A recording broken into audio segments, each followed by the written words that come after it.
newspapermen meet such interesting people. They know the lowdown, now it can be told. I'll tell you quite reliably off the record about some charming people I have known. For I meet politicians and grafters by the score, killers plain and fancy, it's really quite a bore. Oh, newspapermen meet such interesting people. They wallow in corruption, crime and gore. Ting-a-ling-ling, city desk, full of press, extra, extra, read all about it, it's a mess, meets the test. Oh, newspapermen meet such interesting people. So we're going to do a radio show here, and we'll talk about the media issues of the week. I'm Rex Smith, here with my colleagues to talk about what's going on in our newsrooms and how ethical decisions are being made in journalism. I'm the former editor of the Times Union, now doing the Upstate American. Would you all like to explain who you are and why you're here? Hey, I'm Judy Patrick. I worked in daily newspapers for decades, and you know what? There's a crisis in journalism, and I'm here to fight for journalism, the free press. We're under attack. Man, we got to stand up. And I'm Miles Reed. I'm editor at the Daily Gazette. I've been doing this since I got out of college, and I wouldn't do anything differently, but boy, is it under attack. It's harder every day, but I think overall, the newspaper industry, the media industry has acquitted itself pretty well, despite some huge challenges, but I feel confident. Ian Pickus here. I am the news director at WAMC, our home station for this broadcast, and I'm here, I think, because other people canceled. No, that's not true. Our host. All right, so we've got two people still in the trenches, and Judy and I are kind of doing our stuff on the sidelines here in a different way. We're just not getting paid as much for the work that we're doing, right? Certainly. People say, what's retirement like? I say, I don't know. I just don't get a paycheck. It's a noble cause we're after. It's a noble cause. You know, we often ask readers to write to us. Daniel suggests this.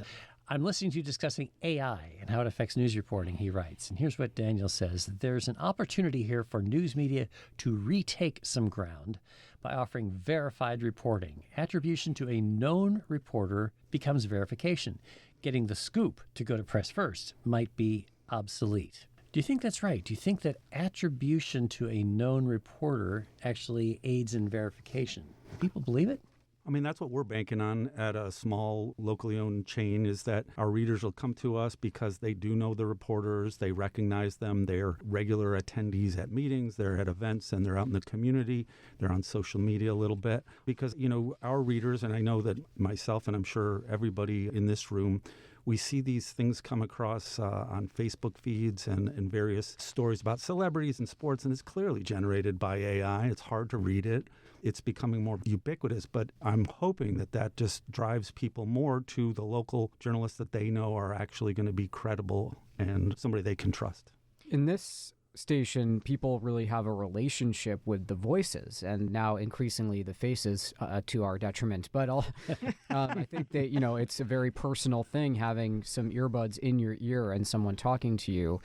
We do use AI in some ways here to kind of cut out some of the grunt work of days past, you know, where an intern might have to transcribe an hour of tape, and now AI can do that for you almost instantaneously. But I still remember Sports Illustrated last year or so just getting absolutely killed for having AI-generated authors with AI-generated author photos, quote-unquote, writing AI articles that did not belong under the Sports Illustrated masthead. So until that technology can call up a Saratoga Springs city councilor and get a scoop that that councilor is now running for the county board of supervisors instead, I don't know that we're there yet. It's one of the reasons social media, despite my hesitancy about this, is important for a reporter to get out there, to get their face out there, to establish a persona. Reporters, it's just an added thing that they have to do. But going forward, as this crisis deepens, and I think it is deepening, I think local reporting, which is far more trusted than national reporting,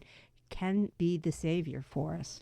Pew Research actually confirms what you're just saying. There's a new survey that confirms what they basically reported since 2016. 74% of Americans say they have at least some trust in the information that comes from local news organizations. Only 59% say the same about national news organizations. Now, that's especially driven by partisanship. That is, Republicans have a much lower trust in all media than Democrats do, but only 40% trust in national news outlets on the part of Republicans. But the fact is that the local outlets have the capacity to actually give people a sense of confidence in what they're reading. And I just wonder if that carries through. We have, in the last couple of decades, especially focused our local news organizations on getting away from the coverage outside our communities. I tried very hard to have an all-local front page at the Times-Union in the last few years that I was the editor. And now, I wonder if that was such a good idea. I wonder if maybe we would bring more credibility to stories from across the country by packaging it with the local reporting, since it's the local media that tend to be more trusted. Our news hole in terms of wire stories about national, international events has shrunk a ton. So we've made that decision that we really have pared back a lot on what we've done. And in fact, in terms of the numbers on our website, if we take a story that's a wire story out of, the Midwest or, Africa or something, we get almost no engagement on that story. But all of our top stories in terms of engagement, people reading it, by far the local ones are the most popular. So that's just one sort of metric, but that tells us that people are at least coming to us online for the local stuff. Well, and you're right. Of course, I was thinking in the old terms. I was thinking of ink on crushed trees. And when you say it as digital, of course, that's right. You would only get the attention to what is uniquely yours, your local coverage. So there's value. And establishing that value proposition is, of course, what can drive your business forward, to keep you in business, actually enable you to hire reporters. As I was driving into the studio this morning, I was hearing a report from the Pioneer Valley. If it weren't for WAMC, I wouldn't even know that area just to the east of me was called the Pioneer Valley. And I don't know if anybody else covers it, but it's a sad story actually this week. It was reported that New England Public Media, our colleagues in that area, are laying off 13% of their staff and their news directors going to law school.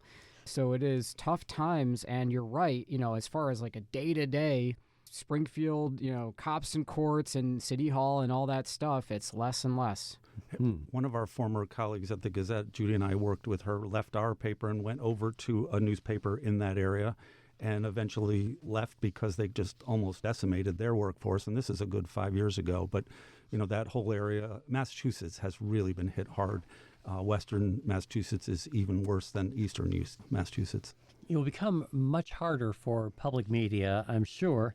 We're surely only a short time away from major attacks on the federal funding for public media. I don't know what percentage of your revenue here comes from the Corporation for Public Broadcasting. It's an amount that would be noticeable. Mm-hmm. Right. And if for some of the other stations that aren't as successful at local fundraising as WAMC is, it's going to be really hard to maintain any kind of a news product, I'm sure. So that's coming because of the Trump administration's attack on media generally. Let me say that I understand that there is an argument that the president wants to cut spending. He wants to reduce the deficit. You can make the argument that, of course, you could do that by tightening some of the tax breaks that Elon Musk and others get. But I'm not going to have that argument just now. But we are seeing not only a financial assault, which is coming, but also an unprecedented regulatory assault. The Federal Communications Commission now is going forward with investigations targeting news media. The FCC, in fact, is going to be investigating the DEI policies of NBC. I don't really understand what the legal framework for that is, how that's possible, and how that's not just a federal assault on freedom of the press. Right, and the DEI policy at Comcast, too. I mean, anyone with a DEI policy is supposed to just wipe them from their books. And PBS has done already. Yes. Right. Yes. So we are amazing. seeing this mass capitulation to what's happening in the federal government. But at this point, we should give a shout out to the Associated Press, which is sticking with the Gulf of Mexico. And as our friend Mark Mahoney mentioned at one point, there's nothing more powerful than AP style. AP style. Yeah, but just to remind our listeners, the White House has now excluded Associated Press reporters from the Oval Office because the editors of the Associated Press are saying, no, we are going to continue to call it the Gulf of Mexico because this is an international body of water. It is not controlled by the President of the United States. AP has given in to the president, who changed back Denali to Mount McKinley because that's under the jurisdiction of the United States. So this is actually a principled stand by AP saying, you can't tell us what the content of our news coverage is. And now it looks like this is going to be a lawsuit. This is censorship. Let's call it for what it is. And this is a huge assault on one of the organizations that's a bedrock of the free press in the United States. I mean, this is not something just simple about a stupid renaming of a body of water. This is important because the Associated Press is calling something what it is. The Trump administration is penalizing them, is censoring them. This is clear-cut censoring. And I cannot believe that more people aren't standing up and shouting from the mountaintops that this is wrong.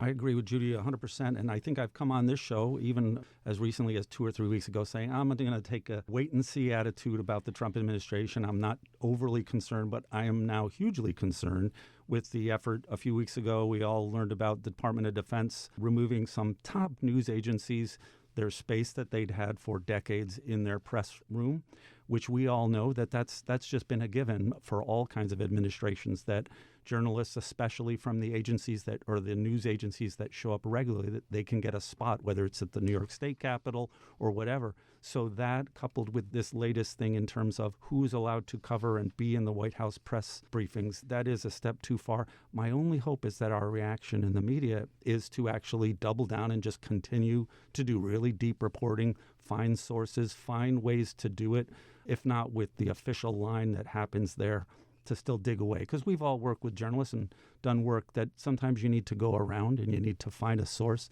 We always tell our reporters, don't talk to the top elected official. Go find the town clerk, the city clerk, the city attorney. I know Judy, when she was a reporter in Saratoga, and she used to get scoops on us all the time. And a lot of times I didn't know how she did it, but we didn't know where she was, but she was clearly working sources. You don't have to reveal them here, Judy, but I think they're all dead now. They're all dead now. But really, hopefully we can, as the media, double down and find ways to do the work. The thing that is so important to remember is that every reporter is a stand-in for the public, and that is what is lost here if the AP is not given the same access. The Trump administration wants to be in a fight with the press. It's just like the first time around. It's good for whatever their end goal is, to have enemies to point to put people against each other and so on. That is how Trump has operated for this whole past decade. It's different this time. It's punitive. They kind of know what they're doing. With respect to the public media debate, this is not a conversation about whether it's wise for the federal government to spend a small amount of its money on supporting public media stations. It is about getting even for what the Trump administration thinks is biased coverage, which is laughable given the fact that so many Fox News hosts, a news outlet that holds itself to no standard at all, have been given cabinet appointments. NPR is not a biased news outlet by any stretch. It is difficult to try to get this across to the audience, however, right? To the readers, listeners, viewers, that the stakes here are about freedom and about information, the lifeblood of democracy. And to try to get that across when people are just thinking about their day-to-day lives, or when they see Donald Trump as a firm, in-charge leader who's going about things with vigor, it is just an intrinsically difficult story to tell. That if it is so, as many people are now asserting, we're actually facing a threat to democracy. We are facing a constitutional crisis if the president, in fact, as he is signaling, as J.D. Vance has been saying, if they are willing to defy court orders. If the executive branch says to the Supreme Court, as they seem to be setting up to do, okay, make me. How do you get across to people that that is a significant fact in America? How do you convey the breadth of it? There's criticism of the New York Times. Let me just cite this statistic that John Alsop, who writes for the Columbia Journalism Review, has noted. In 2020, in the first 6 months of Joe Biden's term of office, the New York Times ran 33 full-width headlines across the full width of either the web page or the front page of the print edition. Since the day after Trump was inaugurated, there hasn't been a single one. So I don't know if that's just a change in the design of the New York Times, or if there is a conscious decision on the part of a lot of journalists to not overplay things, to say we're not going to get caught up in feeling as though everything is important because then nothing seems to be. And yet you sometimes think we need to be shouting from the rooftops, folks, pay attention to what's going on. Yeah, everything is important. I mean, well, we need to prioritize. Whether or not the renaming of the Gulf of Mexico was that important is we can debate that. I'd like to make tough times calls for tough action. What if we stopped actually covering Trump live or all of these politicians live and start really focusing on consequences of what's happening? I mean, someone had suggested when AP was banned from the Oval Office, all the press should have stepped away because the one power we have is the fact that we give him attention, and the man loves attention. Take that away. I know it's unworkable, but it's something we should consider is not airing all of his content live, especially. I just think he loves the attention. I mean, we're having 2 or 3 times a day gaggles, and it's just getting him out there all the time. And he often says things that are just fluff, that are not real, but there are real things happening, and we need to focus our attention more on those and less on the Gulf of Mexico. I feel like that horse is out of the barn. It's time to go out and corral him and bring him back. He clearly incited January 6th, and the social media platforms thought it was so damaging that they banned him. Well, he had his own social media platform, and he had at least 1 or 2 sympathetic hosts who helped to rehabilitate him during the 4-year interregnum with Biden. I don't know. I think Trump will find his way to find his audience, and they are a rabid audience. I think that, this is a long game. I'm hoping that that if we in the media Miles, I don't want it to be too long. Exactly. So I think what I'm trying to maintain as an American citizen and also a journalist, to try not to be overwhelmed by the never-ending blast of news, and even realizing there's so much of this that's part of, I think, a strategy to sort of distract us, to set us off. And we've all seen public officials that do that. They want to sort of suck up that oxygen and get the attention. In the meantime, we all rush to cover it and miss some better stories. So hopefully, if we do pare back a little bit and not put a big screaming front page headline every day, that will just be a little bit more moderate. Not to say that it's not alarming, because it really is. But I think that there's a lot of strategy going on there. They're trying to intentionally create a fight with the Associated Press. They can only gain politically by getting in a battle, because we know that base and the Joe Rogan fans, they will rally around that and say the evil, dark state, the liberal media. We even have politicians in our coverage area. We know Elise Stefanik has criticized the radical left media. It's a strategy, I think. It is intentional, and what it's aimed at is taking out the fact tellers, the truth tellers, really, because what, of course, the president turns to is the media that is supportive. And so he's happy to have Fox News interviewing the president. They're just perfectly content to do that, right? They don't mind. But trying to preserve reality itself is really the work of journalists, the work of the fact-checking organizations that are under the attack of the White House. And when there are major shifts in federal policy that we need to try to explain, we find ourselves sort of flat-footed because we don't have that confidence in the American people. As I was mentioning earlier, the loss of credibility. So, for example, Ukraine. A huge shift is underway. America is, at this point, beginning to side with Putin as opposed to being with Ukraine. Clearly, we are being set up for a situation in which Ukraine is forced to accept a peace treaty that gives up some of its territory to Russia. And Donald Trump's phrasing of this is, Ukraine shouldn't have gotten into this war. It's really a shame that Ukraine got itself invaded by Russia.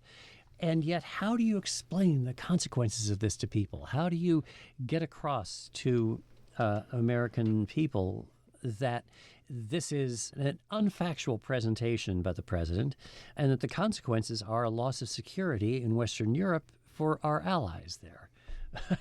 I don't know how to actually do that job. Especially because readers or listeners typically tune out with international news. We've always found that to be true until it directly affects the United States. Blaming Ukraine is like blaming the person whose house got burglarized because they left their door unlocked. International news is always tough, and especially in this moment where you're seeing so much retrenchment, so much nationalism, so much we only want to care about the United States. We don't understand the larger global impact of what the United States historically has meant. I mean, its history, its civic engagement, all of those things the American public is falling short on. I don't have a direct response to Rex's prompt, but I'm old enough to remember when Russia and the Soviet Union were the menace of the world. And that was a unified vision on the part of certainly of all of the United States, every lawmaker in the land, including many people in his party. And so it is baffling to me, our approach to this. So I don't have an answer. I'm flummoxed. The difficulty is that the institutions that are traditionally checks on presidential authority are uniquely absent. The Republican-led Congress is not exercising any check. Trump has clearly failed to follow the letter of the law, even the spirit of the law, in many of the things that he's undertaking. Even the most blatant stuff, like suggesting the 14th Amendment doesn't really cover birthright citizenship. You can't negate the Constitution by a presidential order, but the Republicans in the Senate don't care about that, and so they're letting this happen. The courts may find themselves powerless because what's to stop an executive, as Trump is suggesting, as J.D. Vance is suggesting, from simply saying, we won't follow the court rulings? And that leaves the media. That makes our role especially important. And that is why the damage that has been done to our credibility over the years is so pernicious, because we're weakened in our ability to actually influence public opinion. And I think it's important to note that Trump is almost a post-news figure. If he spouts off in a press conference and says, oh, we're taking the Gaza Strip, or the Panama Canal is now controlled by America, or whatever wild thing that day, it's really hard after 10 years of this to give that the appropriate weight it might have gotten if Joe Biden made one gaffe every 3 weeks. It's just not equivalent.